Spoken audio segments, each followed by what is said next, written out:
common sense recap of the day's biggest stories. It's John Catsimatidis and Rita Cosby. Katz and Cosby on 77 WABC. And, of course, everyone's wondering, what's going on with Kamala Harris? She presented her economic plan, supposedly, but not really. Joining us is the guy who wrote the book, Woke or Go Broke. How fitting. Charles Gasparino from Fox Business. Charles, you can't make it up. I mean, it's like they're all over the place. It's like this economic nonsense. Are we ever going to hear substance? People care. Well, allegedly, we are going to get something. I mean, if you read my column in the Post, you know, I spent a lot of time speaking with one of her outside advisors, who, by the way, I don't want to say his name. You know, he just me and this guy, we have a long relationship. He's a household name. He's a billionaire household name. You could probably figure it out. But you know, he's a Trump hater and a Kamala supporter. But you know, what was interesting about our conversation, and most of it was over DM, is that he literally had no explanation as to why somebody who's been in government as long as she has, who was sitting vice president for 4 years, really does not have a coherent economic plan right now, or at least some broad outline of something other than I want to raise some taxes and I want to stop price gouging in groceries. I mean, it's really that rudimentary with her right now. And, you know, I just think it's scary. And I think it's worse than that, Charlie. I don't think there's no way. I think Sunday morning, I think we talked about it. There's no way that she's going to debate because she's not capable of it. Yeah, I don't know about that. I mean, I think she's actually not bad. Well, who knows? I mean, she was okay with Pence when she debated. She was highly coached. She got her clock cleaned by Tulsi Gabbard, you know, and that's one of the reasons why she got no electoral votes in the 2020 election.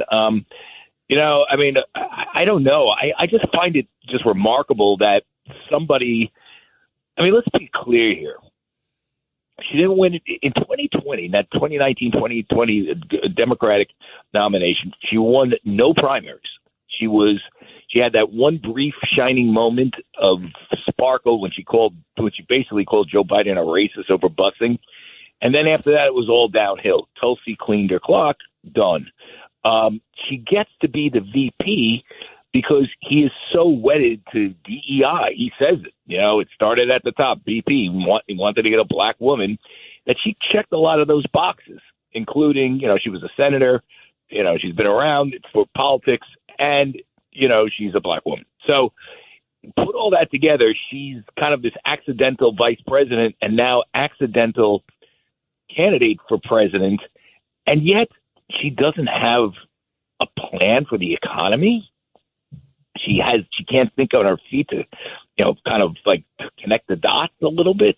I mean, say what you want about Trump, but I mean, he answers all the questions. He does have a plan. You know what he did the first time.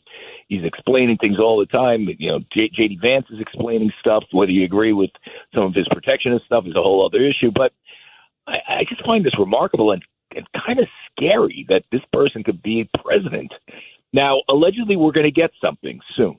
But we just spoke to Gordon Chang. There's a crisis going on in the Philippines. There's a crisis going up in Iran. Who's the president? Well, that's a whole other story. I mean, Joe Biden is like on a beach somewhere while, you know, the world is starting to blow up, which is scary. And the economy, I know the markets are up and we're in record territory. I get it.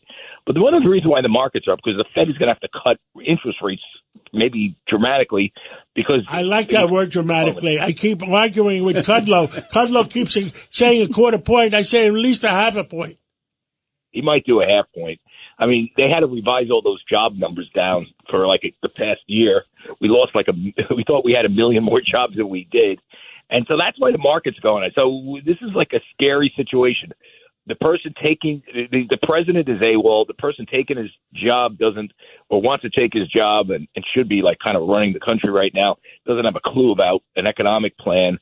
And you know, the media is celebrating this weird vibe election. I will say this, John. I'll say it again. I said it before. Go woke, go broke. Well, here's the thing, John. She said how woke she is, how it's great to be woke. And I talk about this in the book.